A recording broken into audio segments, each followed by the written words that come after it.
পৃথুল আর রূপা এক ঘরে। আজ থেকে এখানেই থাকতে হবে পৃথুলের।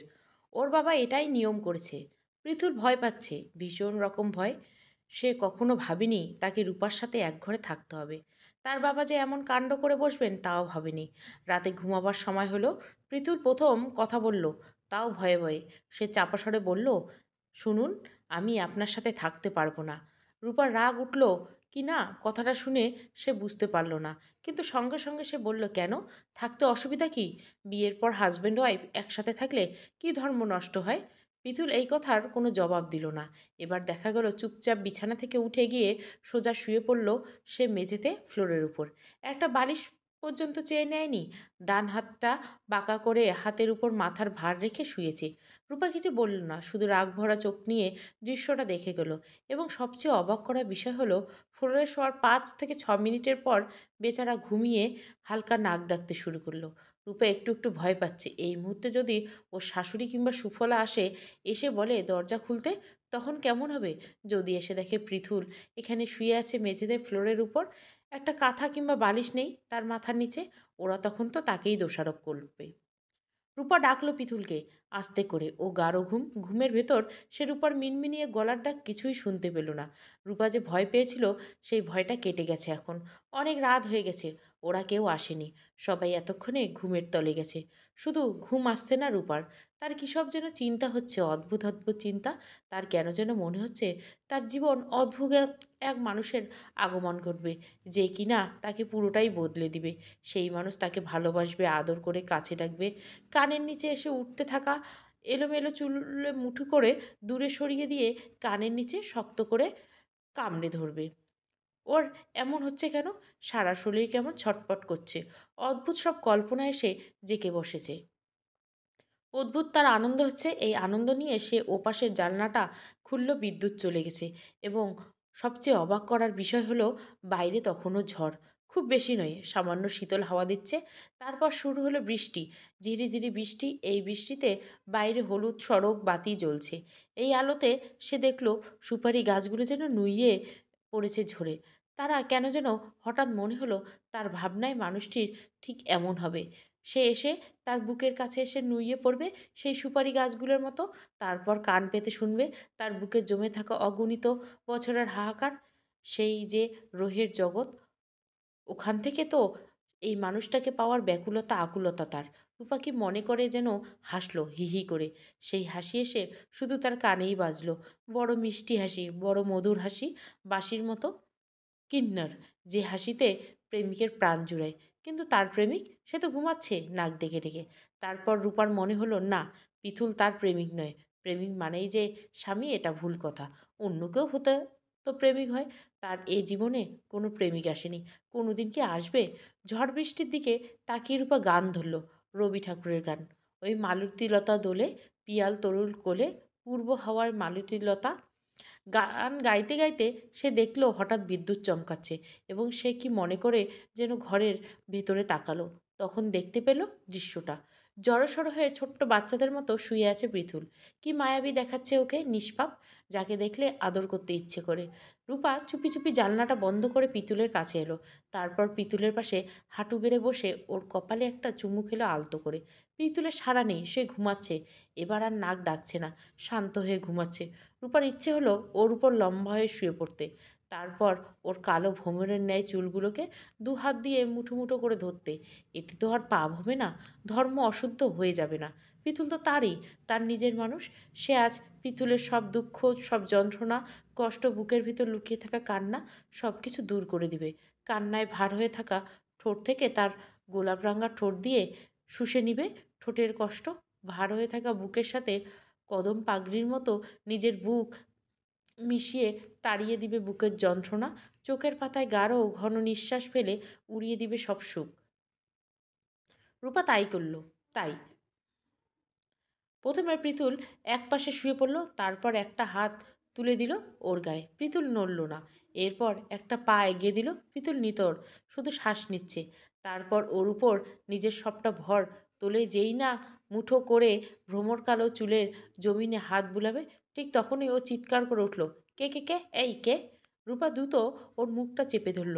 তারপর কানের কাছে ফিসফিস করে বলল, এই আমি আমি রূপা, তোমার স্ত্রী।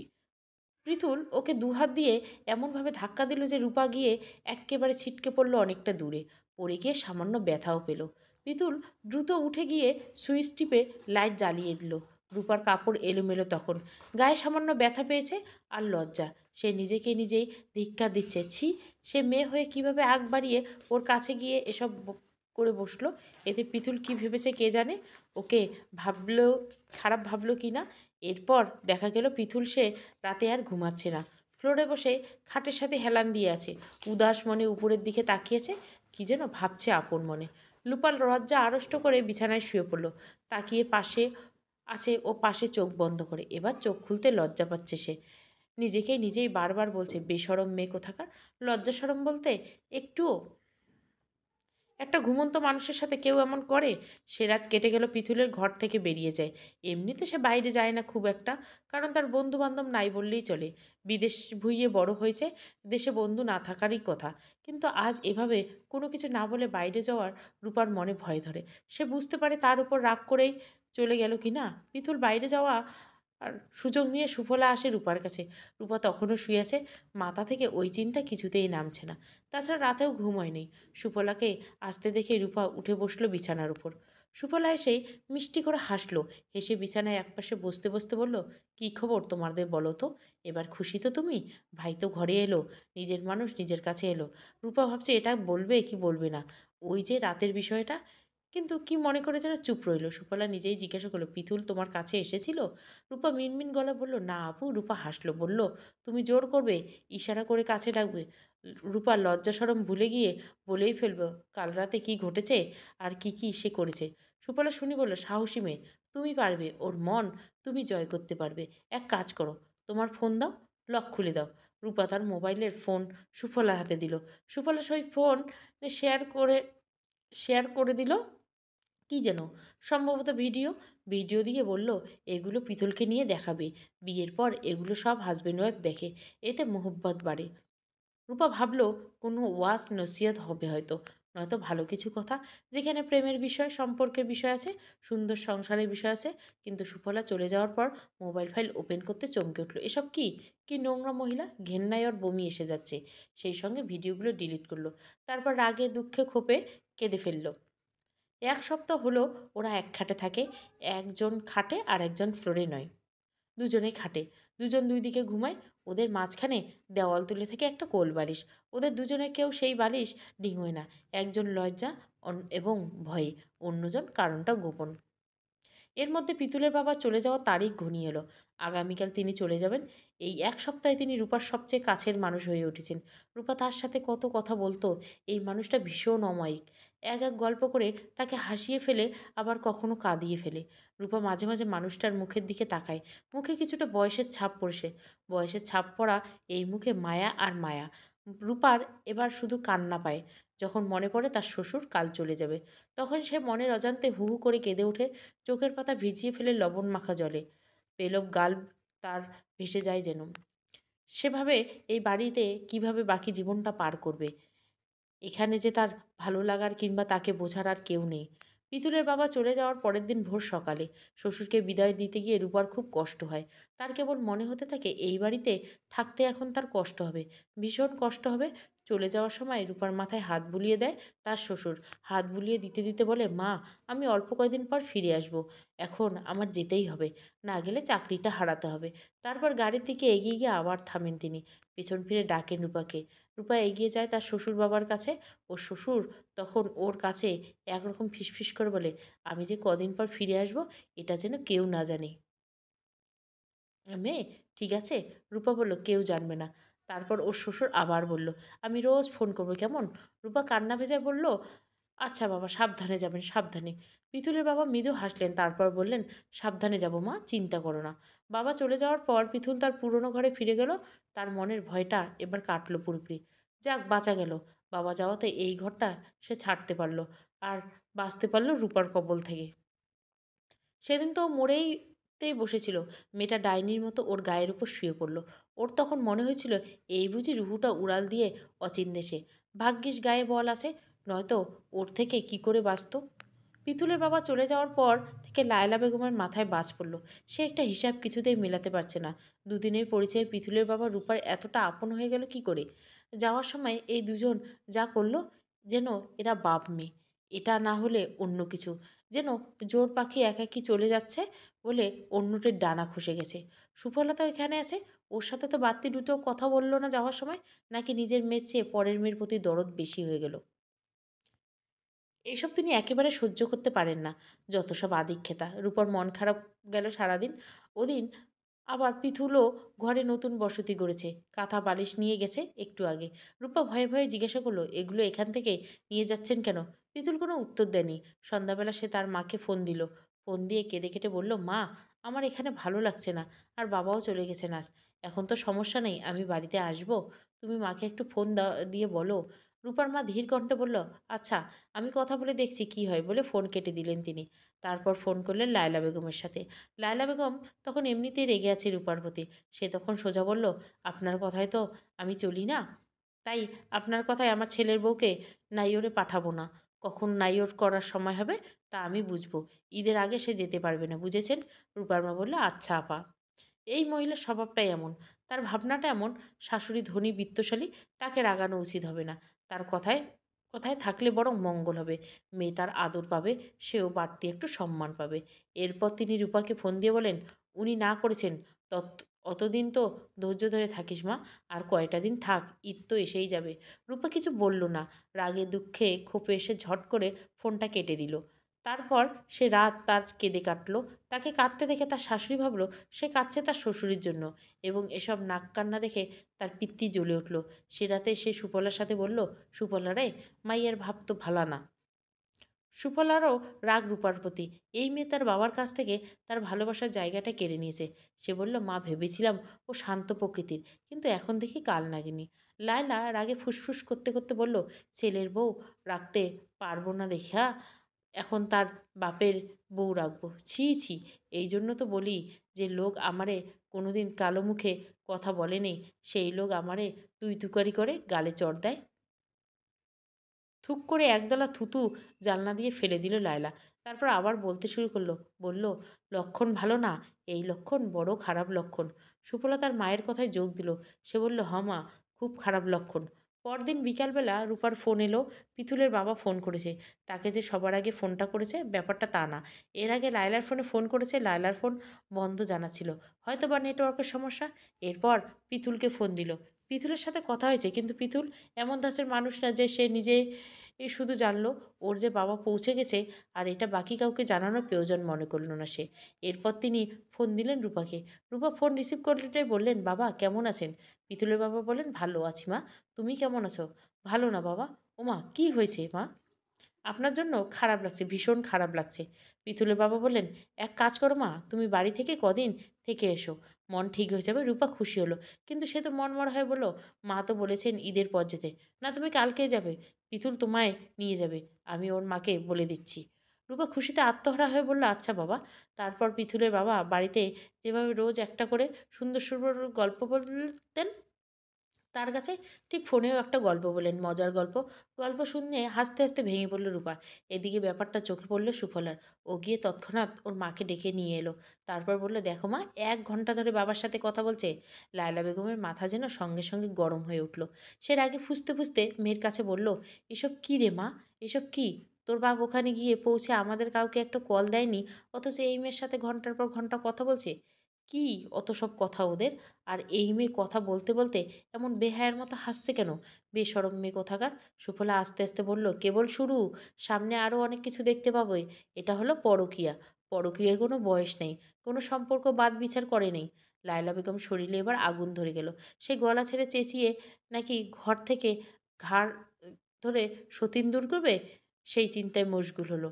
লায়লার মাথাটা আকাশ ভেঙে পড়ল রাত ঠিক 8টা 28 মিনিটে। তখন কলটা আসে পিথুলের ব্যাপার। দুবার কল রিসিভ করেনি লায়লা। তৃতীয়বার রিসিভ করে রাগে অগ্নিশর্মা হয়ে উঠে বলল, কি হয়েছে, কল দাও কেন? ওপাশ থেকে মিষ্টি করে হেসে পিথুলের বাবা বলল, তোমার নাম্বার বন্ধ থাকে কেন? আগে কতবার ফোন দিলাম বন্ধ বলে। লায়লা বেগম একথা বিশ্বাস করলো না। কখন গেল এখন এমন কেমন আছে এসব কিছুই জিজ্ঞাসা করল না। সে ফোন কানে নিয়ে ফুসফুস করতে লাগলো। ওপাশ থেকে পিতুলের বাবা বলল, শোনো লায়লা, আগামীকাল পিতুলকে দিয়ে বৌমাকে ওর বাপের বাড়িতে পাঠিয়ে দিও। মেয়েটার মন খারাপ, ওখানে 2-4 দিন থেকে এলে মন ঠিক হয়ে যাবে। এই কথাটা শোনার পরে লায়লা বেগম অনুভব করলো মাথার উপরে 7-8টা আকাশ এসে ভেঙে পড়েছে তার মাথার উপর। লায়লা বেগম ঝট করে ফোন রেখে দিল। তারপর মোবাইল ফোনটা ঢিল মেরে বিছানার ওপারে জানলার দিকে ছুঁড়ে মারল। কিন্তু ফোন অত দূরে গেল না। ফোন গিয়ে বিছানার নরম গদিতে। ফোনের সামান্যতম ক্ষতি হলো না।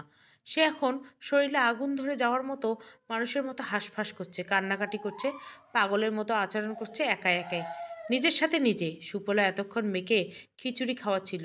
খিচুড়ি খাওয়ানো শেষ হলে সে মার ঘরে এসে দেখে মার অবস্থা খারাপ, মাথায় হাত দিয়ে বসে আছে, কপাল চাপড়াচ্ছে।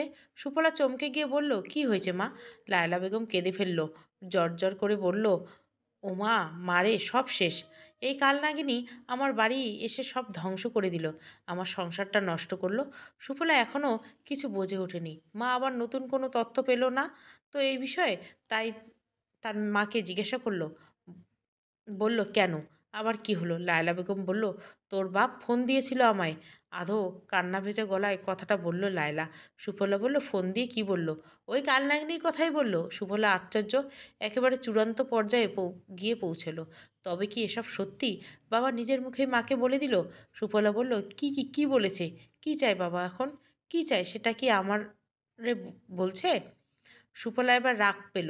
ওর মায়ের এসব অতি উত্তেজনা তার ভালো লাগে না। সে ধমক গলায় বলল, তাহলে বলোটা কি তোমার কাছে? লায়লা এবার কেঁদে উঠল হাউমাউ করে, কাঁদতে কাঁদতে বলল, তুই তুইও আমার বিপক্ষে, তুই আমার বিপক্ষে সুফলা? ধমক দেশ, পয়সাওয়ালা বাপের পক্ষে চলে গেছিস? যা তাইলে তোর বাপের নতুন বউরে গিয়ে পা ছুঁয়ে সালাম কর, আমারে মা আর মা ডাক গিয়ে। না মা, না, আম্মাজান বলে ডাকিস, হারামজাদি। লায়লা রাগে থরথর করে কাঁপছে এবং সে উত্তেজিত হয়ে ঘর থেকে বেরিয়ে যায়। সুফলা মেয়েকে বিছানায় শুইয়ে রেখে মার পেছন পেছন গেল। লায়লা রূপার ঘরের দিকে যাচ্ছে। সুফলা মার সামনে গিয়ে দাঁড়ালো, বলল, কোথায় যাচ্ছ? লায়লা ব্যঙ্গ করে বলল, তোর নতুন মায়ের কাছে তার কপালে একটা চুমু খাইতাম। সুফলা বুঝতে পারলো অবস্থা সুবিধার না। মা গিয়ে রূপার সাথে দুর্ব্যবহার করবে, এটা ভালো হবে না। রূপা যদি বাবার কাছে বলে দেয় তবে ভয়াবহ কাণ্ড হবে। যদিও সুফলা নিজেও সন্দেহ করে তার বাবার এই মেয়ের সাথে পরকীয় সম্পর্ক গড়ে তুলেছে, কিন্তু এরপরও রূপাকে এ বিষয়ে এখনও কিছুই বলা ঠিক হবে না। এতে হিতে বিপরীত। এর চেয়ে সে মিম্মির বাবার সাথে কথা বলবে, পরামর্শ করবে, ও যা বলে সেভাবেই এগোবে। সে খুব স্বামীভক্ত মানুষ। ধর্মকর্ম না করলেও স্বামীকে সে খুব ভজন করে। স্বামীর কথা ছাড়া পাশের ঘরের উঠোনেও উকি দেয় না। সে মায়ের আপাতত রাগটা থামাতে মার হাতটা টেনে ধরল। তারপর বলল, আমার কাছে এর চেয়ে ভালো খবর আছে, সমস্যা সমাধানের খবর। তুমি আমার সাথে এসো, ঘরে চলো। লায়লা রাগ ধপ করে নিভে গেল। এই মেয়ের তার বড় ধুরন্ধর। যেহেতু বলেছে সাবধান, খবর আছে তবে নিশ্চয় আছে, তার একটু সন্দেহ নেই মেয়ের উপর। ঘরে ফিরে লায়লা বেগম বলল, বল কি সমস্যার সমাধান? সুফলা বলে, সমাধানের কথা পরে বলবো, আগে কুমুদ কথা শুনো। লায়লা উত্তেজিত গলায় বলো, কুমুদ কথা মানে? সুফলা হেসে বলল, মাথা তো তোমার হট, এই হট মাথা কোল করার জন্য যে কথাটা বলবো এই কথাটার নাম কুমুদ কথা। এই শব্দ আবিষ্কার তোমার জামাই, মিমির বাবা। লায়লা বেগম ধমকের গলায় বলল, ফাউল কথা রাখ, কাজের কথা বল। সারাদিন তোর মুখে একটাই নাম, মিমির বাবা, মিমির বাবা। যেন মিমির বাবা বড় কামের পীর, সারাদিন তার নাম জপ করা লাগবে। দ্রুপাত্মক কথাটা তার বুকের ভিতরে গিয়ে বিঁধেছে, কিন্তু সে তা মাকে বুঝতে দিল না। সে আপাতত আশু সমস্যার সমাধানের দিকে এগিয়ে গেল। বলল তার মাকে, মা, তুমি রূপাকে মারতে যাচ্ছিলে? লায়লা বেগম বিদ্রুপ গলায় বলল, না, তার কপালে চুমু খেতে যাচ্ছিলাম। সুফলা জানে মা রূপাকে মারতেই যাচ্ছিল, তাই সে শান্ত গলায় মাকে বলল, মা, নতুন বউয়ের গায়ে হাত তুললে তোমারই বিপদ। এই মেয়ের লজ্জা নাই, লজ্জা থাকলে তো আর শ্বশুরের সাথে এসব করে বেড়াতো না। এখন এই মেয়েকে মারলে এই মেয়ে গলা ছেড়ে এ বাড়িতে বাড়ির লোককে তার কান্না শোনাতো, মানুষকে ডেকে ডেকে বলতো ওরা আমায় মিথ্যে অপবাদ দিচ্ছে, আমার নাকি শ্বশুরের সঙ্গে পরকীয়া। যদি এসব বলতো তখন কেমন হতো? তোমার মুখ কি থাকতো এতক্ষণে? এইসব কাজ করতে হয় চুপি চুপি, বুঝেছ? লায়লা বেগম বলল, হুম, বুঝেছি, এখন সব বুঝেছি। রাগের মাথায় এটা করলে খুব খারাপ হয়ে যেত। সুফলা বলল, বুঝলেই মঙ্গল, আলহামদুলিল্লাহ। লায়লা বেগম এবার উঠে পড়ে লাগলো। বল, তুই না বললি একটা সমাধান করবি চুপিসারে, কেমনে বল? সুফলা বলল, বললে তো আবার সমস্যা। এই কাজের সমাধানে যে বুদ্ধি দিব তারে তো তুমি পছন্দ করো না। লায়লা বেগম মাথা মোটার মতো বলল, কে দিবি? কে সমস্যার সমাধান বলল? সুফলা মৃদু হেসে বলল, মিমির বাবা।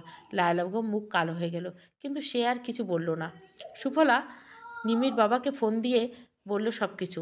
নিমির বাবা শুনে হাসিতে পড়ে বলল, এটা তুমিও বিশ্বাস করো তবে? সুফলা বলল, অবিশ্বাসের কী আছে? আমেরিকা থেকে বাবা পরিবর্তন হয়ে গেছে। তুমি বিশ্বাস করবে না, রূপাকে পেয়ে বাবা আমাকেও ভুলে গেছে। মিমির বাবা ফের হাসলো, হেসে বলল, তোমার বাবা পরকীয়া করে গিয়ে কি করবে বলো? উনি তো অক্ষম। সুফলার কথাটা মানে বুঝতে পারল না, তাই চুপ করে সবটা শুনতে চাইল। মিমির বাবা আবার বলল, আগে কথাটা পরিষ্কার করতে হবে, এটা বলো, তোমার বাবা অক্ষম বলে শেষবেলায় আর একটা অক্ষমের জন্ম দিয়েছে? কথাটা বলে শেষ করে নিমির বাবা সে কি হাসি! মোবাইল ফোনে ওর হাসি শুনছে সুফলা, তবু মনে হচ্ছে ওর কানের পর্দা ফেটে যাবে। এই লোকটা এমনই, বিচ্ছিরি বিচ্ছিরি কথা বলে সবসময়, কিন্তু ভেতরটা ভালো, এটা খুব ভালো করে জানে সুফলা। তাই সে রাগ করে না বরের প্রতি, সে বরং মধুময় গলায় বলে, একটা উপায় বলো না, যা করলে সাপ মরবে, লাঠিও ভাঙবে না। মিমির বাবা বেফাঁস আর একটা কথা বলল, পিথুলকে বলে তার বউকে তালাক দেওয়া, এরপর বাবার জন্য রূপার বিয়ে করা, এই তো সমাধান, সহজ সমাধান। সুফলা বিরক্ত লাগে, মা তার পাশে দাঁড়িয়েছিল, যদি শুনে পেলে এসব সর্বনাশ হবে। এমনিতে মা তার বরকে দেখতে পারে না, এসব শুনলে কোনোদিন ওর বরকে এ বাড়িতে তীরসীমানায় পা ফেলতে দিবে না। সুফলা এবার তাড়া দেয়, অনুরোধের গলা বলে, প্লিজ বলো না কিছু একটা, প্লিজ বলো।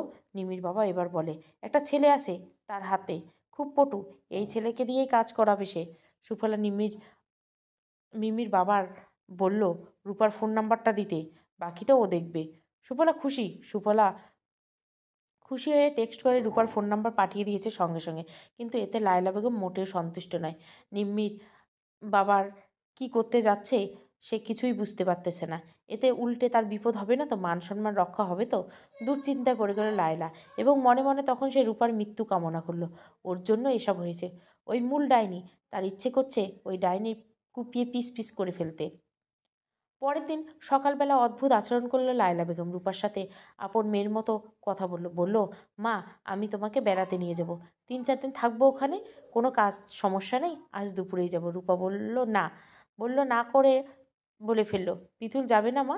লায়লা বেগম কিছুটা মুখ ভার করে বলল, না গো মা, ওর আবার মনটা খারাপ।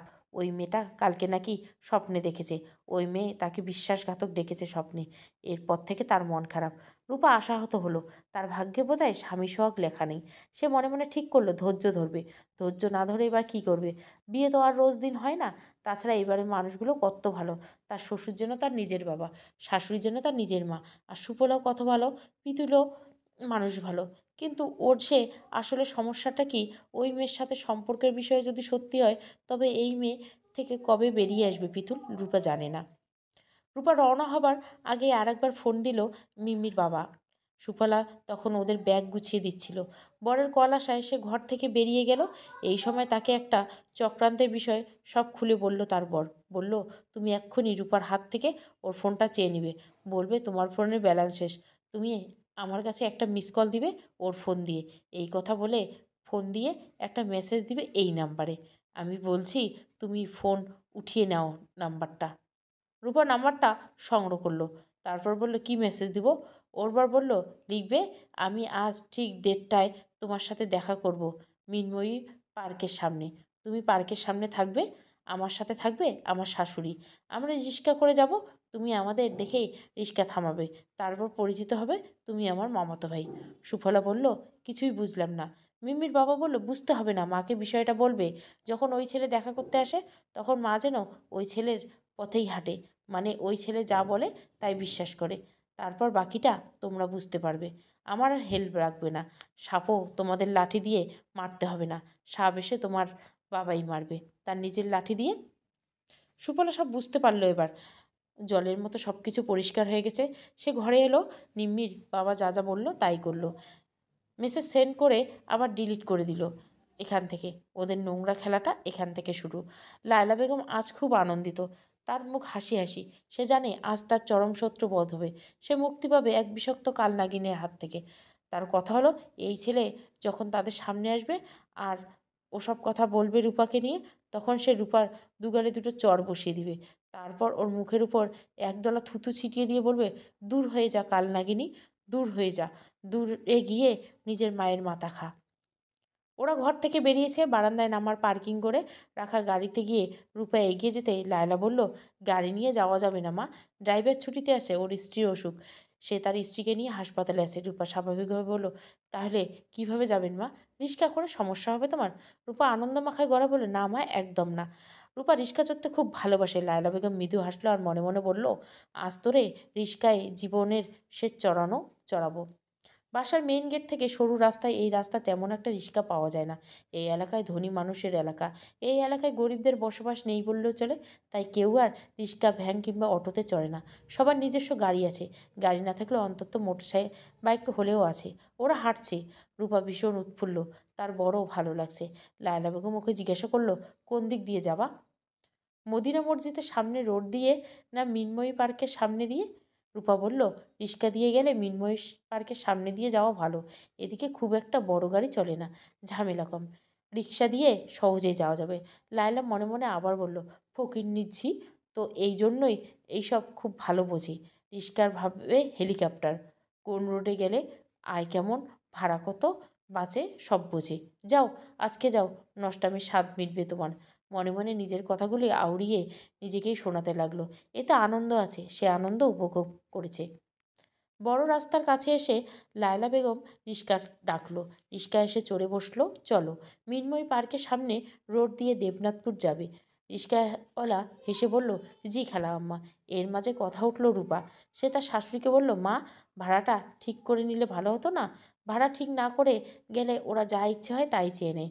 অনেক সময় এমন হয় যে ন্যায্য ভাড়ার চেয়ে ডাবল ভাড়া চেয়ে বসে। লায়লা বেগম এবার রাগ উঠল। মনে মনে সে বলল, সব বিষয়ে ফকিন্নির ব্যবহারটা না দেখালেই চলে না। কিন্তু মুখ ফুটে বলল অন্য কথা। বলল, বেশি চাইবে না মা, আর চাইলেই তো আমি দিয়ে দিব না। রিক্সাওয়ালা ওদের শাশুড়ি পুত্রবধূ কথোপকথন শুনে হেসে বলল, আপা, যা ভাড়া, এর চেয়ে এক পয়সা বেশি নিব না। খাজা পীরের কিরা। লায়লা রিক্সাওয়ালাকে খুব পছন্দ হলো খুব। সেও খাজা পীরের ভক্ত। স্বামীকে না বলে একবার লুকিয়ে চুরিয়ে তার ছোট ভাই আমজাদকে নিয়ে ইন্ডিয়া গিয়েছিল সে। খাজা পীরের মাজারে উদ্দেশ্য ছিল পিতুলের জন্য দোয়া করে আসা, পিতুলের সমস্যাটা যেন দূর হয়ে যায়। কিন্তু ভাগ্য কি পরিহাস, মৃত খাজা পীর তার দোয়া শুনলই না। তবু সে খুঁজি। খাজা পীরের মাজারে জিয়ারত খামখেয়ালি বিষয় নয়। তাই রিক্সাওয়ালা এমন খাজা ভক্তি তাকে মোহিত করলো। সে মনে মনে ঠিক করে রিক্সা থেকে নেমে সে রিক্সাওয়ালাকে ভাড়ার সাথে 100 টাকা বকশিস দিবে। এই বকশিসটা খাজা পীরের নামে বদৌলত। রিক্সা ছুটছে ধীরে ধীরে। লায়লা বেগম ব্যাগ থেকে মোবাইলটা ফোন নিয়ে সময় দেখলো। এখন 10টা। সে খুব খুশি। সব কিছু সময় অনুযায়ী হচ্ছে। সে যেভাবে চেয়েছে ঠিক সেভাবে। এখান থেকে মিনময়ী পার্কের সামনে যেতে 15 থেকে 20 মিনিট বেশি লাগবে। আরেকটু অপেক্ষা, শুধু আরেকটু সময়। এরপর সেই অনাকাঙ্ক্ষিত ঘটনা ঘটবে। সেই মনরক্ষণ আস্তে আস্তে তার তর সইছে না, ভেতরটা কাঁপছে, নিঃশ্বাস গরম হয়ে আসছে। সে তার পরিকল্পনার কথাগুলো মনে মনে ভাবতে লাগলো। আগে ভাগেই তারা একটা মৌখিক স্ক্রিপ্ট করে নিয়েছে। স্ক্রিপ্টটা সাজিয়েছে মিমির বাবা। অবশ্যই এই স্ক্রিপ্ট মুখস্থ লায়লার। স্ক্রিপ্টের থিমটা হলো, ছেলেটা আসবে, এসেই বলবে, রিক্সা থামাও মামা, থামাও। রিক্সাওয়ালা রিক্সা থামাবে, তারপর ছেলেটা লায়লা বেগমকে সালাম দিবে। জিজ্ঞাসা করবে, আন্টি, এই মেয়ের সাথে আপনার সম্পর্ক কী? লায়লা বেগম বলবে, তুমি কে, তোমার পরিচয় কী, তোমার কাছে এসে এসব বলবে কেন? ছেলেটা তখন হাসবে জোর গলায়। তারপর সে বলবে, আন্টি, কী আর বলবো, দুঃখের কথা। আপনার পুত্রবধূ আমার পুরাতন প্রেমিকা। শুধু যে প্রেমিকা ছিল তাই না, ওর সাথে আমার গোপন বৈবাহ সম্পর্ক ছিল। যদিও কাজী অফিসে কোনো ডকুমেন্ট নেই, তবে আমার সাক্ষী আছে। মসজিদের এক ইমাম সাহেব বিয়ে পড়াইছিল। কিন্তু ভাগ্য আমার এতটাই খারাপ যে রূপা আমারে ছ্যাঁকা দিল। আমারে রাইখা আপনার বড়লোক পুত্রে বিয়ে করলো। আমারে তালাক পর্যন্ত দিল না। আপনি কন আন্টি, স্বামীরে তালাক না দিয়ে নতুন সংসার করার বিধান ধর্মে কিংবা বাঙাল সমাজে আছে কিনা? লায়লা বেগম এসব শুনে রাগে ফুঁসতে ফুঁসতে ওই ছেলেটার গালে 2টা শক্ত করে চড় বসিয়ে দিবে। ছেলে চড় খেয়ে বলবে, মারছেন আন্টি, আরও মারেন। আমি আমার মায়ের মতো, মা তার সন্তানকে মারলে দোষ হয়, কিন্তু আপনি আপনার ভালো চাই, আমার কথা বিশ্বাস করেন। আপনি এই বেঈমান মেরে বিশ্বাস করেন না। লায়লা বেগম তখন রাগে কাঁপতে কাঁপতে বলবে, এই বেয়াদবের বাচ্চা, আমার পুত্রবধূর নামে যা বলছিস, পুলিশ ডাকবো নাকি রে? এই ছেলেটা তখন বলবে, ডাকুন, ডাকেলে আমার লাভ। বউ সাথে নিয়ে এক্কেবারে যাব। লায়লা বেগম তখন বলবে, খুব খারাপ হয়ে যাবে কিন্তু। ছেলেটা তখন তার মোবাইল ফোন বের করবে, তারপর মেসেজ দেখাবে। ওই যে সুফলা রূপার ফোন থেকে মেসেজটা করেছিল, সেই মেসেজ। মেসেজ দেখিয়ে সে যে নাম্বার থেকে মেসেজ গিয়েছিল সঙ্গে সঙ্গে সেই নাম্বার দিবে। ফোন নিশ্চয় তখন রূপার ব্যাগেই থাকবে এবং সঙ্গে সঙ্গে বেজে উঠবে। এরপর সব কিছু পরিষ্কার হয়ে যাবে লায়লা বেগমের কাছে। স্বাভাবিকভাবে তখন লায়লা রূপার গালে দুটো চড় বসিয়ে দিবে, তারপর নাকে মুখে থুতু ছিটিয়ে দিবে, বলবে, যা তোর আসল জামাইয়ের সঙ্গে যা, বেশ্যামে, অসভ্য কোথাকার। ছি, তোর জন্য জাহান্নাম অপেক্ষা করছে, তুই জাহান্নামের আগুনে পড়ে মরবি। এই কাজের জন্য অবশ্য ওই ছেলেকে 10,000 টাকা দিতে হয়েছে, এটাই চুক্তি। লায়লা বেগমের কাছে এই 10,000 টাকা পান্তা ভাত। বিদেশে স্বামী, বাড়িতে স্বামী থাকে না, এই অজুহাতে স্বামীর কাছ থেকে সে মাসে মাসে 25,000 টাকা করে জরিমানা নেয়। এই জরিমানা নেওয়ার কারণ সে স্বামীর সোহাগ থেকে বঞ্চিত, কিন্তু এবার সে ভয় পেয়েছে, খুব ভয় পেয়েছে। ভয় পাওয়ার কারণ হলো, সে ভেবেছে টাকার কুমিরটা বুঝি এবার তার হাতছাড়া হয়ে যাচ্ছে। টাকার কুমিরটা এবার হয়ে যাচ্ছে রূপার, এই অল্প বয়স্ক মাগিটার। এই বেশ্যাটা তার নতুন যৌবনের রূপ দেখিয়ে তার স্বামীকে পাগল বানিয়ে দিয়েছে। ওই বেশ্যাটার উপর লানত পড়ুক। লায়লা বেগম হাসল। লুকে লুকে মিন্ময় পার্কে দেখা যায়। একটু পরেই পার্কের গেট। এক্ষুনি ঘটনাটা ঘটে যাবে। তার হাতে মোবাইল ছিল। তখন ঠিক 1:28 বাজে। রিক্সা পার্ক ছেড়ে চলে যাচ্ছে, কিন্তু ঘটনা ঘটছে না। কোনো ছেলেই এসে বলছে না, মামা রিক্সা থামাও। লায়লা বেগমের মাথা খারাপ হয়ে গেছে। রিক্সা প্রায় পার্ক ছেড়ে চলে গেল। তখন লায়লা বেগম মুখ বিকৃত করে বলল, এই ড্রাইভার, রিক্সা থামাও। তারপর কাকিয়ে উঠল, দাঁত দিয়ে নিচের ঠোঁটে কামড়ে ধরল। রিক্সা থামালো। রূপা চমকে উঠল। মা, কী হয়েছে আপনার? লায়লা বেগম মুখ বিকৃত করে বলল, পেটটা খুব ব্যথা করছে, রিক্সা থেমে থাকুক। চললে ঝাঁকুনি মনে হয়, পেটের নাড়ি ভুড়ি ছিঁড়ে যাবে। সে ভাবলো এখানে অপেক্ষা করবে। ছেলেটা এখানে আসতে হয়তোবা কোনো কারণে দেরি হচ্ছে। আর তখনই দৃশ্যটা চোখে পড়ে। মিন্ময় পার্কের গেটের সামনে একটা ছেলে বেধড়ক মারপিট করছে মানুষ। সে যেভাবেই পারে সেভাবেই মারছে। লায়লা বেগম খুব জানতে ইচ্ছে হলো কেন মারছে। ইচ্ছে হলো রূপারও জানে। রিক্সাওয়ালা বলল, খালা দেখে আসি গিয়ে ঘটনা কি। বলে সে দৌড় দিল এবং প্রায় 10 মিনিট পর যখন পুলিশ এসে গেল আর পুলিশ এসে ছেলেটাকে অ্যারেস্ট করো সাথে নিয়ে গেল, তখন ফিরে এসে রিক্সাওয়ালা বলল, সেসব জেনে এসেছে। লায়লা বেগম জিজ্ঞাসা করলো, ঘটনা কি? রিক্সাওয়ালা বলল, মা তার মেরে নিয়ে রিক্সা কইরা মার্কেটে যাইতেছিল। তখন পার্কের সামনে আইসা এক ছেলে রিক্সা থামাইয়া কইতেছিল, রিক্সা থামাইলে সেই ছেলের নাকি দাবি মার সাথে রিক্সায় বসে থাকা মেয়েটা হের বউ, গোপন বউ। এরপর মোবাইল দিয়ে নাকি দেখাইছে, কিন্তু এটা ভুল। এই মেয়ের এই নাম্বার কোনো ফোন নম্বর নেই। তখন এই মাইয়ার মেয়ের মা গলা ছাইড়ে ডাকলো, আমার মেয়েরে বাঁচান। মানুষ আইসে কোনো কথাবার্তা ছাড়া ছেলের জীবনের শেষ মারটা মারলো। এরপর পুলিশ আসলো, আইসা অপহরণের চেষ্টা মামলায় অ্যারেস্ট দেখালো। শুনেছি মানিজ্জত মারার মামলাও দিবে। এই হইল ঘটনা, খালা। কথাটা শুনে লাইলা বেগম পেটের ব্যথা কমে পেশাবের বেগ হলো। মনে হচ্ছে এবারে কাপড় নষ্ট হয়ে যাবে। এমন হয়েছে ভয়ে, ব্যর্থতায়। সে তৎক্ষণাৎ বুঝে গেছে সেই ছেলে রং নাম্বার ডায়াল করছে। শিকার চিনতে ভুল করে এবার নিজেই শিকার হয়ে গেছে। সে যাই হোক, ওই কম জাতের বাচ্চা জাহান নামে যাক, এতে তার কিছু যায় আসে না। সমস্যা হলো এই বদমে বেঁচে গেছে, এটাই। ওকে কিভাবে যে তার বাড়ি থেকে সরাবে তাই বুঝে উঠতে পারছে না সে। রূপা এখন বাবার বাড়িতে লায়লার সাথে আছে।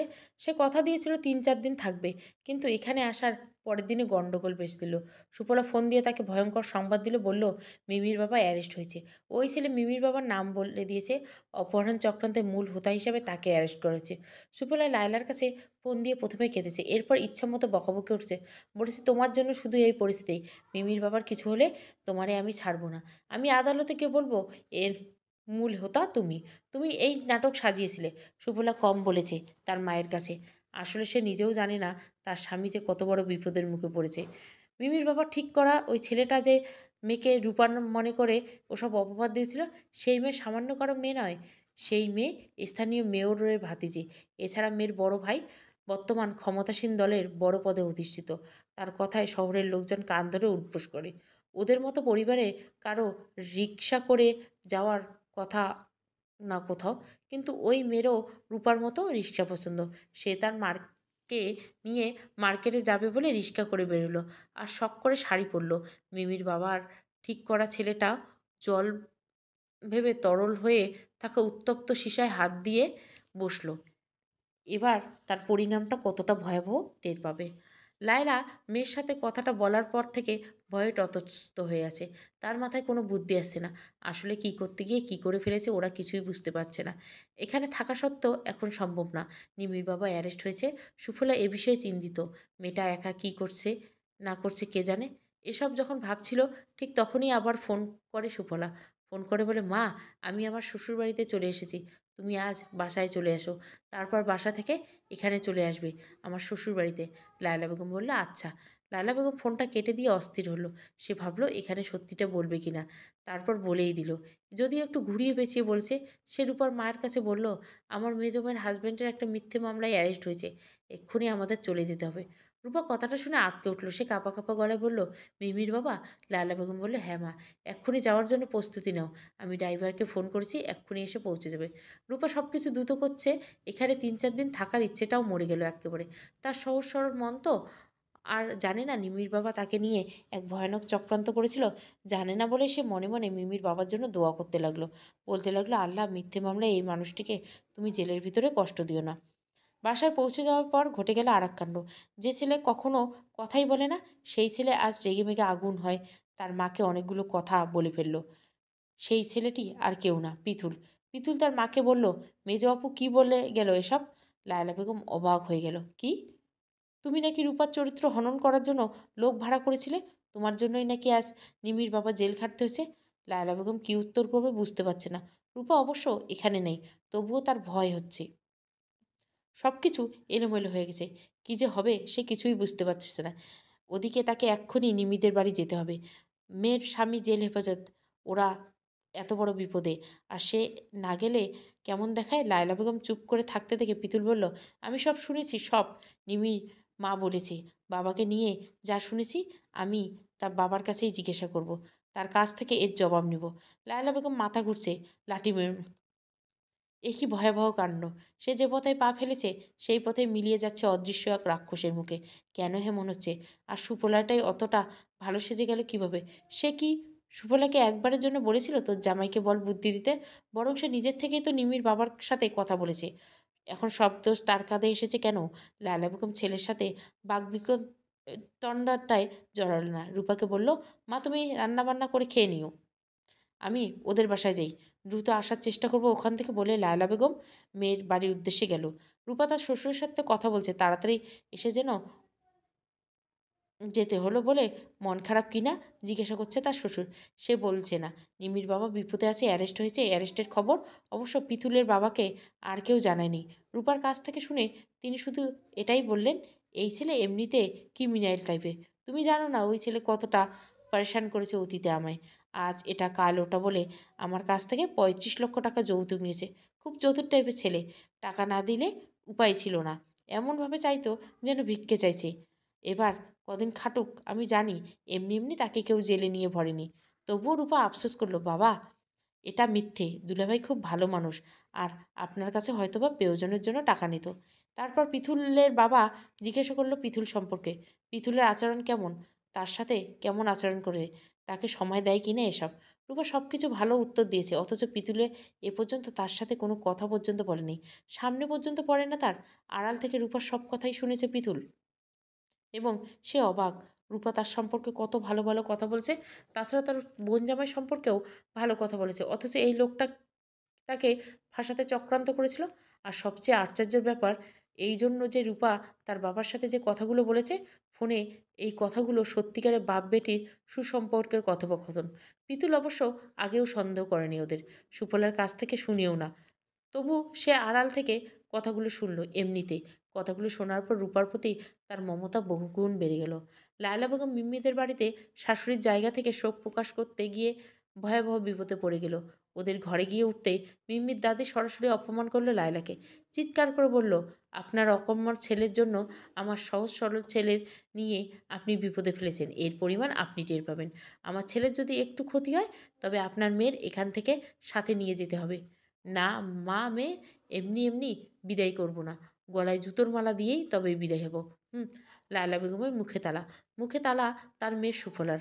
আজ সকালবেলা সুফলা তার শাশুড়ির হাতে চড়ও খেয়েছে পর্যন্ত, অশ্রাব্য গালাগালি শুনেছে, হুমকি ধুমকিও শুনেছে। মাকে এসব বলেনি, বললেও লাভ নেই, কিন্তু সে এটা টের পাচ্ছে যে ভবিষ্যতে একটা ভয়াবহ হবে। এখানে টিকে থাকা তার জন্য কতটা কঠিন হবে অবশ্য সবটুকু সে জানে না। যদি জানতো যে মেয়ের জন্য তার বর আজ জেলে, সেই মেয়ের আসল পরিচয়, সেই মেয়ের চাচা কত বড় ক্ষমতাধর, মেয়েটার বড় ভাই কতটা শক্তিশালী, তখন সে জ্ঞান হারাতো। আর তার শ্বশুরবাড়ির লোকেরা যদি এটা জানতো, তবে তাকে বাড়ি থেকে ঘাড় ধাক্কা ধরে এতক্ষণ বের করে দিত। সুফলার দেবর বাজারে গিয়েছিল সেই সকালবেলা বাজার করতে, কিন্তু বেলা গড়ালে তার দেবর আর বাড়ি ফিরে এলো না। বাড়িতে সবাই যখন দুশ্চিন্তায় মগ্ন, তখন সংবাদ এলো, খারাপ সংবাদ। বাজার থেকে কেউ একজন এসে জানিয়েছে যে সুফলার দেবরকে মেয়রের ভাতিজার সাঙ্গপাঙ্গরা মেরে হাত পা ভেঙে রেখে গেছে। এবার হুমকি দিয়ে গেছে পরিবারের বাকি সব কটারই এই হাল করবে এবং ঘরের মেয়েদের অসম্মান করবে, ইজ্জত হরণ করবে।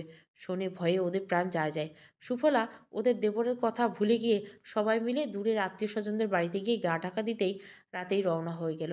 সুফলার দেবর যে হাসপাতালে পড়ে আছে, তার সাহায্য কেউ পর্যন্ত এগিয়ে যেতে পারেনি ভয়ে। যদি হাসপাতালে গেলে ওদেরকে মারে। মিমির বাবাকে আর ওই ভাড়াটে ছেলেটাকে পুলিশ রিমান্ডে নিয়ে ইচ্ছে মতো মারছে। মারের চোটে মিমির বাবা হরহর করে তার সাথে যুক্ত আছে এমন অনেকের নাম বলেছে, এমনকি তার শাশুড়ি ও স্ত্রীর নামটাও বাদ রাখেনি। বলেছে তার শালকের নববধূ রূপার জন্য এমন পরিকল্পনা করেছে, কিন্তু পরিকল্পনা ভেস্তে গেছে। আর ভাড়াটে ছেলে ভুল করে মেয়র ভাতিজির সাথে খারাপ আচরণ করেছে। সে যাই হোক, পাওয়ারফুল লোকদের ক্ষেত্রে এই দেশের আইন বরাবরই শক্ত। এই মামলা থেকে বেরিয়ে আসতে গেলে অনেক দিন লেগে যাবে হয়তোবা, এবং সুফলা, লায়লা সহ মিম্মিদের বাড়ির সব কয়টা মানুষের জীবন 6 মাস সে জন্য জাহান্নাম হয়ে গেল। ওরা মনে হয় এই 6 মাসে ভেতর কেউই আর বাড়ি ফিরতে পারল না। ফিরলে মেয়রের বাড়ির ছেলেরা ওদের হাত পা ভেঙে ঘাড়ে ঝুলিয়ে দিবে এক্কেবারে। তবে বাড়ি ফিরলেন পিথুলের বাবা। কবে ফিরলেন তা বললেন। এই সংবাদটা তিনি জানিয়েছেন রূপাকে আজ বিকেলবেলা। বলেছে, মা, আমি ছুটি নিয়েছি, বাড়িতে এসে 15 দিনের মতো থাকবো। রূপা খুশি হলো, সীমাহীন খুশি। তবে সে এই খুশির মাঝেও তার শাশুড়ির সাথে ওদের দুঃখের কথা বলল মিমির বাবার ভয়াবহ বিপদে আছে। কি হবে ওদের এসব কিছু। পিতুলের বাবা সব কিছু শুনে হাসলো। হেসে বলল, মাগো, আমি যা জানি তুমি যখন তা জানাবে, তখন ওদের প্রত্যেকের মুখে থুতু ছিটিয়ে দিবে। কিন্তু আমি নিজের মুখে এসব বলবো না তোমায়। একজন বাবা হয়ে তার মেয়ের কাছে এসব কথা বলতে যায়, লজ্জা হয়, ঘেন্না হয়। তবে তুমি খুব শিগগিরই সব কিছু শুনতে পাবে, এবং তখন ওদের প্রত্যেককে খুঁজে বেড়াবে শুধুমাত্র ওদের মুখে থুতু ছিটিয়ে দিতে। কিন্তু দুর্ভাগ্য তোমার যে ওদের কাউকে তুমি কোথাও খুঁজে পাবে না। ওরা তখন চারিদিকে জাহান্নামের আগুন নিয়ে পালিয়ে বেড়াবে, কিন্তু কোথাও একটু স্বস্তির নিঃশ্বাস ফেলার জায়গা পাবে না, কোথাও না। পিতুলের বাবা কথাগুলো আজ ভার। এসব কথা শুরু থেকে শেষ রূপা বুঝতে পারল না। ওরা এমন কী দোষ করলো যে বাবা ওদের নিয়ে এমন কথা বলল, ওদের মুখে থুতু ছিটাবার কথা। আর ওরা পালিয়ে বেড়াবে কেন? কি সমস্যা ওদের? রূপার মাথায় কিছুই ঢুকলো না। সে তার শ্বশুরের সাথে কথা শেষ করে তার শাশুড়িকে ফোন দিল। লায়লা বেগমের ফোন বন্ধ। এরপর ফোন দিল সুফলাকে। সুফলার ফোন বন্ধ। রূপা আবার সবচেয়ে বেশি অবাক হলো, হচ্ছেটা কি? ওদের ফোন পর্যন্ত বন্ধ। কি হয়েছে আসলে ওদের? সে ভাবলো রাতে পিতুলকে জিজ্ঞাসা করবে সুযোগ পেলে। আজ রাতে শুধু ওরা দুজনেই বাড়িতে, পিতুল আর রূপা, আর কেউ নেই। রূপা ভাবলো আজ অনেক কথা বলবো পিতুলের সাথে। আজই সুযোগ ওর কাছ থেকে সব কিছু জেনে নেওয়ার। কেন সে ওর থেকে দূরে থাকে? আমেরিকায় থাকাকালীন সময় কি তার কোনো সম্পর্ক ছিল কি না, এই সব কিছু। তবে রূপার মনে ভয়, রূপার সাথে এই বাসায় থাকতে হবে এই ভয়ে যদি পিতুল কোথাও উধাও হয়ে যায়। কিন্তু আশ্চর্যজনক বিষয় হলো আজ পিতুল কোথাও উদয় হলো না। আধো আলো, আধো অন্ধকার মাখা মন কেমন। সন্ধ্যায় রূপাই যখন কিচেনে রান্না করছিল, তখন পিতুল এসে চুপটি করে দরজায় দাঁড়িয়ে থেকে তাকে দেখছে মায়া ভরা চোখে তাকিয়ে। রূপা এদিক ওদিক চমকে উঠল এবং ঠোঁটের পাপড়ি ফেলে মিষ্টি করে হাসলো। পিতুল আজ নিজের থেকেই কথা বলল এবং রূপাকে তুমি বলে সম্বোধন করলো। সে বলল, রূপা, তুমি খুব সুন্দর মেয়ে, খুব সুন্দর। সৃষ্টিকর্তা তোমার অপরূপ এক সৃষ্টি করছে। কিন্তু কি দুর্ভাগ্য আমার, দেখো। আমি রূপা উদ্গ্রীব হয়ে পরবর্তী কথাটা শুনতে চাইল। বলল, আমি তারপর কি? পিতুল কেঁদে ফেলল, শব্দ করে কাঁদছে। চোখ থেকে শ্রাবণের জল ধারার মতো পানি পড়ছে গাল বেয়ে টপ টপ করে। একটা ছেলে এভাবে কাঁদতে পারে, চোখের জল ঝরতে পারে, এমন ভাবতে পারিনি কোনোদিন রূপা। সে তার রান্না রেখে আঁচলে হাত মুছতে মুছতে এগিয়ে এলো পিতুলের কাছে। তারপর পিতুলের এক্কেবারে মুখোমুখি হয়ে দাঁড়িয়ে কাঁপা কাঁপা গলায় বলল, কি হয়েছে পিতুল? কি হলো তোমার? কাঁদছো কেন? আমি কি তোমার কোনো কারণে কষ্ট দিয়েছি? বলো বলো পিতুল। পিতুল বলল, অনেক হয়েছে, অনেক। আর চুপ থাকবো না। লজ্জায় চুপ থাকার চেয়ে মরে যাওয়া অনেক ভালো। আমি তোমার মতো একটা লক্ষ্মী মেয়ের দুঃখের কারণ হতে পারি না, কিছুতেই না। রূপা কিছু বুঝতে পারল না। কিছু না? পিতুল এসব কি বলছে, কেন বলছে? রূপা জানতে চাইল। সব কিছু খুলে বলতেই পিতুল বলল, পিতুল, তোমার মনে চেপে থাকা দুঃখের কথা আমায় বলো, দেখবে মন হালকা হয়ে গেছে। পিতুল চাঁদ চোখের মুছতে মুছতে বলল, সব বলবো আজ রাতে, সব খুলে বলবো তোমায়। আর চুপ থাকবো না তোমার সামনে, কিংবা তোমায় দেখে পালিয়েও বেড়াবো না এই ঘর থেকে ও ঘরে। সময় এসেছে সব খুলে বলার, সময় এসেছে তোমার জীবন সুন্দর করে সাজিয়ে দেওয়ার। রূপা খুশি হলো, তবে তার আর কিছুতেই তর সইছে না। সে উদগ্রীব হয়ে আছে পিতুলের মুখ থেকে সব কিছু শোনার জন্য। সে অপেক্ষা করছে রাতের জন্য। এখন তো সবে সন্ধ্যা শুরু, দিনের আলোয় মরতে শুরু করছে কেবল। আর একটু দূরে বনে ঝিঝি পোকা ডাকবে, লেবু বাগানের জুড়ে গন্ধ ছড়বে সাদা মসৃণ ফুলের, আর আকাশ জুড়ে ভেসে বেড়াবে থালার মতো মস্ত এক চাঁদ। এই চাঁদের আলোয় দুজন মানব মানবী বসবে উঠোনে সবুজ ঘাসের উপর। তারা মুখোমুখি বসে থাকবে গভীর রাত পর্যন্ত। এই রাত কথা বলার রাত, এই রাত রহস্য উন্মোচনের রাত। আজ রাতে পিথুল বলে দিবে রূপাকে তার জীবনের বিষয়ে সব কিছু। রূপা এই আকাঙ্ক্ষিত সময়ের জন্য অপেক্ষা করে কিচেনে চুলের সামনে দাঁড়িয়ে ভাতের হাঁড়িতে চামচ নাড়াতে নাড়াতে। রাত ৯টা ৩০ বাজে ঘড়িতে। ওরা রাতের খাবার খেয়েছে, রূপা আর পিতুল। আজ রূপা নিজের হাতে ভাত সালুন বেড়ে দিয়েছে পিতুলকে। তারপর দুজনে মুখোমুখি বসে এক টেবিলে রাতের খাওয়া শেষ করেছে। খাওয়া শেষ হলে পিতুল নিজেই বলল, চলো বারান্দায় গিয়ে বসি। রূপা বলল, উঠোনে বসতে কি তোমার আপত্তি আছে? যদি আপত্তি না থাকে তবে আমরা উঠোনে বসতে পারি। পিতুল বলল, আপত্তি কিসের আবার, চলো উঠোনে বসে গিয়ে। তারপর ওরা গিয়ে উঠোনের ঠিক মাঝখানে বসে পড়লো দুজনে মুখোমুখি। চাঁদের চিকচিকে কিরণ এসে ওদের চোখে মুখে পড়েছে। কি যে সুন্দর লাগছে ওদের। কিন্তু এসব সুন্দরের মাঝে এবার কাঁদতে হবে রূপাকে। রূপা যেন পিতুলের মুখ থেকে সব কিছু শুনবে, তখনও নিশ্চয় কাঁদবে। কাঁদবে ওর ভাগ্যের জন্য, কিংবা কাঁদবে পিতুলের মতো একটা লক্ষ্মী ছেলের গোপন অসুখটার কথা শুনে। পিতুল বলতে শুরু করলো। প্রথমে সে বলল তার নিজের মা, বোন এবং বোনের জামাইয়ের করা চক্রান্তের কথা। ওর মা ওকে ভুল সন্দেহ করেছিল, ভেবেছিল ওর বাবার সাথে রূপার পরকীয়ার সম্পর্ক। এই জন্য বাড়ি থেকে আপদ বিদায় করতে গিয়ে অত বড় চক্রান্ত করেছিল ওরা। পিতুল বলল, সে এসব কিছুই জানতো না, আগে পরে শুনেছে। পিতুলের মুখ থেকে এই কথাগুলো শুনে রূপা মনে হলো তার একটা পাঁজর ভেঙে গেছে। কি সর্বনাশ! কথায় চলনে বললেন, ফেরেস্তা তুল্য মানুষগুলো ভেতরটা এতটা নোংরা? তবে কি তার শ্বশুর এই জন্য বলেছিল এদেরকে তুমি খুঁজবে, খুঁজবে এই জন্য যে ওদের মুখে ঘেন্নায় থুতু ছিটিয়ে দিতে? রূপা এবার মনে হচ্ছে সত্যি সত্যি এদের খুঁজে বের করা প্রয়োজন এবং ওদের মুখে থুতু ছিটিয়ে দেওয়া প্রয়োজন। কিন্তু পিথুল জানালো ওরা পলাতক। নিম্মির বাবা বাড়িতে ওরা ফিরতে পারলো না, এ বাড়িতেও ফিরতে পারবে না ওরা। সুফলাও না, লায়লা বেগমও না। পিতুলের বাবার সিদ্ধান্ত কঠিন সিদ্ধান্ত। তিনি সিদ্ধান্ত নিয়েছেন এই শেষ বয়সে এসে তিনি তার স্ত্রীকে তালাক দিবেন। এই বিষয়ে পিতুলের সাথেও তিনি পরামর্শ করেছেন। পিতুল বলেছেন, শত হলো লায়লা তার জন্মদাত্রী মা। সে তার বাবার এই কথায় হ্যাঁ বলতে পারে না। তবে সে তার মায়ের প্রতি আরেকটা ক্রোধের কারণে ক্রোধ। ক্রোধ তার বাবাও। কারণটি হলো পিতুলের জন্য জোর করে বিয়ে করিয়ে সুন্দর একটা মেয়ের জীবন নষ্ট করে দেওয়া। এই কারণে পিতুল তার বাবাকে বলল, তোমার যা ইচ্ছে তাই করো, আমার এতে কোনো ক্ষোভ থাকবে না। এরপর পিতুল রূপার কাছে তার বিষয়ে বলল। সে বলল, আমেরিকা আমার কোনো মেয়ের সাথে কোনো সম্পর্কই ছিল না। ওসব আমার মায়ের করা চক্রান্ত। উনি সব মিথ্যে নাটক সাজিয়েছেন। আমি বারবার না বলেছি, তবুও উনি জোর করেছেন। অনেক চিকিৎসা চলেছে আমার, অনেক ফকির কবিরাজি শেষে এই বিয়ে। আমি তখন আস্তে আস্তে বড় হতে চলেছি। তখন থেকে বুঝতে শুরু করেছি যে আসলে আমার মেয়েদের প্রতি কোনো ধরনের ফিলিংস নেই। বলতে পারো আমি কখনো কোনো মেয়েকে নিজের প্রেমিকা বানাবো, বিয়ে করে ঘরে আনবো, এমন কোনো ভাবনা কোনোদিন মনে আসেনি। কিংবা সিনেমায় যা হয়, ওই যে একটা ছেলে একটা মেয়েকে জড়িয়ে ধরে চুমু খায়, স্পর্শ করে একে অপরের শরীরে, এসব আমার কাছে কোনো ফিলিংস এনে দিতে পারে না। মেয়েদের প্রতি আমার যা আছে তা স্বাভাবিকভাবে মায়া মমতা। ওই দিন রাতে তুমি যে আমার কাছে এলে আমায় জাপটে ধরলে, তখন আমার অস্বস্তি লাগছিল, কেমন ঘেন্না হচ্ছিল, মনে হচ্ছিল আমার দম বন্ধ হয়ে আসবে, বমির উদ্বেগ হচ্ছিল। আমার যে ছেলেদের প্রতি কোনো ধরনের অনুভূতি আছে, বিষয়টা তেমন কিছু না। সারা জীবন আমি এমনই। কিন্তু আমার মা বুঝতে পারে না, আমায় জোর করে বিয়ে দিল। কেন? এক কবিরাজ নাকি বলেছে বিয়ে করালেই আমি ভালো হয়ে যাব। বাবা নিষেধ করেছে বরাবর, আমি রাজি হইনি, তবুও এক প্রকার জোর করে এটা করলো।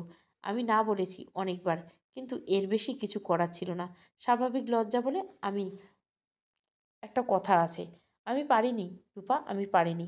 এই জ্যোৎস্না শুভ্রিত সুন্দর স্বর্গীয় রাতে দুজন মানবী কাঁদছে। একজন তার জীবনের চরম দুঃখের কথাগুলো বলতে গিয়ে অন্যজন কাঁদছে, তার জীবনে নতুন একটা কলঙ্ক যোগ হয়েছে এই দুঃখে। রূপা তার চোখ ভরা জল নিয়ে ওর দিকে তাকিয়েছে। পিতুলের গাল বেয়ে টপ টপ করে জল নামছে, আর পিতুল কাঁদছে বাচ্চা ছেলেদের মতো। সে কাঁদতে কাঁদতে বলেছে, আমায় মেরে ফেলো রূপা, আমায় মেরে ফেলো। আমার কিছু করার ছিল না, ওরা জোর করেছিল, ওরা বোঝেনি আমায়। রূপা কী করবে ভেবে পাচ্ছে না। পিতুলের প্রতি ওর কিছুটা হলেও মায়া জন্মেছে এই কদিনে। তবে এই মায়ার জোরে কিছুতেই সে এখানে থাকতে পারে না। বিয়ে তো আর পুতুল খেলা নয়, কিংবা জীবন মানেই তো আর সিনেমা ধরে রাখা 2 ঘন্টার চেয়েও কয়েক মিনিট বেশি সময় মাত্র। একটা জীবন অনেক বড়, এখানে সে এভাবে থাকতে পারবে না, কিছুতেই না। কি করবে সে? আর ভবিষ্যৎ কতটা ভয়াবহ, কতটা আঁধার, এই ভেবে হাউমাউ করে কেঁদে উঠল। কি অদ্ভুত এই রাত, কি অদ্ভুত এই সময়। দুজন মানবী কান্নায় এই স্বর্গীয় মুহূর্তটা হয়ে উঠল যেন এক মুহূর্তে এক কারবোলার প্রান্তর। পরের দিন সকালবেলা রূপা চলে যেতে প্রস্তুতি। ওদের বাড়ির ড্রাইভার গিয়ে তাকে দিয়ে আসবে। পিতুলের কিছু করার নেই, কিংবা সেও চায় না রূপা এখানে থাকুক। রূপা এখানে থাকলে তো কোনো লাভ নেই কারো। তার তো রূপার প্রতি শারীরিক কিংবা মানসিক কোনো প্রকার অনুভূতি নেই। তবে কেন শুধু শুধু রূপাকে এখানে রেখে কষ্ট পাবে? এরপর যা ঘটলো তা এক্কেবারে নাটকীয়, সিনেমার মতো, গল্পের মতো কল্পকাহিনী। সেই সকালে রূপা যখন গাড়িতে উঠবে উঠবে চিরতরে এ বাড়ি থেকে চলে যাবে তার বাবার বাড়ি যাওয়ার জন্য, ঠিক তখনই বাড়ির গেট খুলে আরেকটি গাড়ি এসে ভিতরে ঢুকলো, এবং সেই গাড়ি এসে থামাতে গাড়ির ডোর খুলে বের হলো পিতুলের বাবা। চমকে উঠল বৈশা, ভীষণ রকমের, যেন সে স্বপ্ন দেখছে এমন একটা দৃশ্য। এবার দুহাত বাড়িয়ে রূপাকে ডাকলেন পিতুলের বাবা। রূপা পাখির মতো উড়ে গিয়ে বাবাকে চাপটে ধরলেন। তারপর কান্না ভেঙে পড়ল। পিতুলের বাবা তার পিঠে আলতোভাবে হাত বুলিয়ে দিতে দিতে বলল, বাবার বাড়ি ছেড়ে মেয়ে বেরিয়ে যায় একমাত্র বিয়ের পর, বিয়ের আগে নয়। তুমি এখান থেকে পড়াশুনো করবে মা, আমি তোমায় উচ্চশিক্ষায় শিক্ষিত করব, তারপর যোগ্য পাত্রের হাতে তোমায় তুলে দেব। ততদিন তোমার ঠিকানা এ বাড়ি। এ বাড়ি তোমার নিজের বাড়ি মা, আর এ বাড়ি তোমার সবচেয়ে বন্ধু হয়ে আমার সঙ্গ দিবে আমাদের পিতুল। রূপা খুশিতে জ্বর করে কেঁদে উঠল। এখানে খানিক আড়ালে দাঁড়িয়ে পিতুলও আনন্দিত হলো। এই জীবনে তার একটিও বন্ধু নেই, এবার তো একটা বন্ধু হলো। সমাপ্ত। গল্পটা ভালো লাগলে অবশ্যই লাইক, শেয়ার এবং সাবস্ক্রাইব করবেন। Thank you for watching.